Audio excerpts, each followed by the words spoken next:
విశాఖలో ఎల్లుండి జరగనున్న యోగాంధ్ర కార్యక్రమం కోసం శరవేగంగా ఏర్పాట్లు జరుగుతున్నాయి. యోగాంధ్ర కార్యక్రమానికి ప్రధానమంత్రి నరేంద్ర మోదీ హాజరు కానుండటంతో భారీ భద్రతను ఏర్పాటు చేశారు.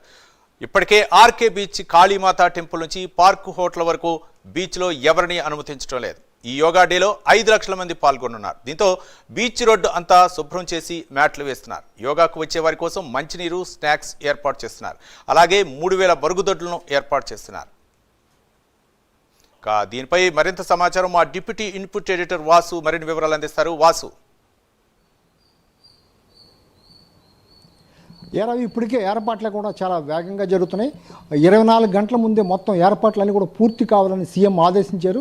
ఈ నేపథ్యంలో మొత్తం కూడా చాలా వేగంగా బీచ్ రోడ్లో దాదాపు 3-4 రోజుల నుంచి కూడా ఎవరిని కూడా రాకుండా మొత్తం కూడా క్లీన్ చేసేసి మ్యాట్లు వేస్తున్నారు, గ్రీన్ మ్యాట్ వేస్తున్నారు మొత్తం అందరూ కూడా. ఎందుకంటే కింద కూర్చుని యోగా చేసేందుకు వాళ్ళకి మ్యాట్లు కూడా ఇస్తున్నారు.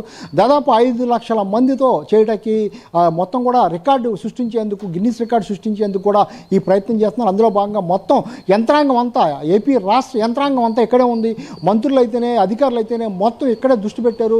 ఇది చాలా ప్రతిష్టాత్మకంగా తీసుకున్నారు. చంద్రబాబు కూడా చెప్పడం జరిగింది, హైయెస్ట్ నా కెరీర్లో పెద్ద ఈవెంట్ ఇది, చాలా సక్సెస్ చేయాలని కూడా వాళ్ళందరూ కూడా చెప్పడం జరిగింది. ఎక్కడికక్కడ ప్రజలు కూడా భారీ ఎత్తున తెల్లారుజామున దాదాపు 10,000 బస్సుల్లో తరలించేందుకు ఏర్పాట్లు చేస్తున్నారు. దాదాపు 9,500 మంది పోలీసులు మొత్తం బందోబస్తుగా ఏర్పాటు చేశారు. ఎక్కడికక్కడ తెల్లారుజామున 2 గంటల నుంచి 4 గంటల లోపు మొత్తం విశాఖ రూరల్ నుంచి అయితే, ఉత్తరాంధ్ర నుంచి అయితే, ఇతర ప్రాంతాల నుంచి కూడా భారీ ఎత్తున చేరుకునేందుకు వాహనాలు ఇప్పటికే రెడీ చేశారు. ఎక్కడికక్కడ నియోజకవర్గాల్లో ఎమ్మెల్యేలకు బాధ్యతలు చెప్పారు, అక్కడ ఉన్న అధికారులకు బాధ్యతలు చెప్పారు. మొత్తం ఒక్కొక్క నియోజకవర్గం నుంచి కూడా 50,000 పైగా తీసుకొచ్చేందుకైతే ఏర్పాటు చేస్తున్నారు. వీళ్ళందరూ కూడా రేపు ట్రయల్ రన్, అంటే యోగా కూడా ట్రయల్ రన్ వేసేందుకు సన్నద్ధం అవుతున్నారు. ఎక్కడికక్కడ కూడా ఎవరు ఇబ్బంది పడకుండా కూడా ఒక ఉదయం వచ్చే వాళ్ళందరూ కూడా కూర్చునేందుకు మ్యాట్లతో పాటు, వాటర్తో పాటు, అదేవిధంగా స్నాక్స్, వాళ్ళు ఎటువంటి ఇది అంటారు రూమ్లు కూడా ఫ్రెష్ అయ్యేందుకు రూములు కూడా మొత్తం కూడా మరుగుదొడ్లు కూడా 3,000 మందికి దాదాపు 3,000 మరుగుదొడ్లు చెన్నై నుంచి, ఇతర రాష్ట్రాల నుంచి కూడా భారీగా తెప్పించి ఏర్పాటు చేశారు. ఇలా అన్ని ఏర్పాట్లు కూడా సర్వం సిద్ధమవుతుంది. ముఖ్యంగా బీచ్ రోడ్లో మొత్తం కాళీమాత టెంపుల్ నుంచి దాదాపు భీమిలీ బీచ్ వరకు కూడా ఈ మ్యాట్లు వేస్తున్నారు, క్లీన్ చేస్తున్నారు. ఎక్కడ ఎవరిని మొత్తం మీడియాతో ఎవరిని కూడా బీచ్ రోడ్లోకి ఎవరిని కూడా రానివ్వట్లేదు. మొత్తం క్లోజ్ చేసేసి భారీ బారికేట్లతో క్లోజ్ చేసేసారు. అంతా కూడా ఏర్పాట్లు చేస్తున్నారు. అధికారులు కూడా కృష్ణబాబు మొత్తం దీని కోఆర్డినేటర్గా మొత్తం కూడా ఆయన పర్యవేక్షిస్తున్నారు. ఇతర అధికారులు అయితేనే, మంత్రులు అయితేనే మొత్తం అందరూ చేరుకున్నారు.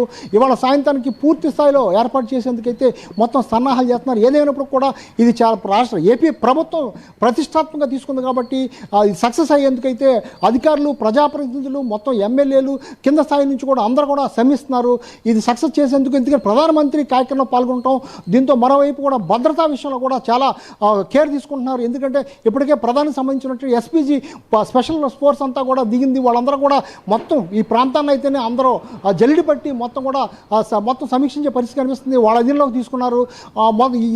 మరోవైపు యోగాంధ్ర కారణంగా ఈ మొత్తం కూడా ఈ బీచ్ రోడ్డు మూసేయడంతో బీచ్ రోడ్డు నుంచి వెళ్ళే వాహనాలు వేరే ప్రాంతాలకు వెళ్ళటానికి ట్రాఫిక్ కష్టాలు కూడా మొదలైన విశాఖ వాసులకి ఇవాళ కూడా ట్రాఫిక్ కష్టాలు ఇబ్బంది పడే పరిస్థితి కనిపిస్తుంది. ఇంకా రేపైతే మరింత ఇబ్బంది పడే పరిస్థితి కనిపిస్తుంది. ఆ ఇబ్బందులు లేకుండా ట్రాఫిక్ పోలీసులు చర్యలు తీసుకోవాలని కూడా అధికారులు ఆదేశించారు. మొత్తానికి అన్ని ఏర్పాట్లు అయితే పూర్తవుతున్నాయి. రేపు సాయంత్రానికి పెద్ద ఎత్తున అన్ని ఏర్పాట్లు పూర్తి చేసేందుకు చేస్తున్నారు. రేపు సాయంత్రమే ప్రధానమంత్రి అయితేనే, లేదా ముఖ్యమంత్రి చంద్రబాబు అయితేనే, లేదా ఉప ముఖ్యమంత్రి అయితేనే, ముఖ్యమైన అధికారులు, కేంద్ర మంత్రులు అందరూ కూడా రేపు సాయంత్రానికి చేరుకునే అవకాశం ఉంది. Ravi, right, thank you Vasu.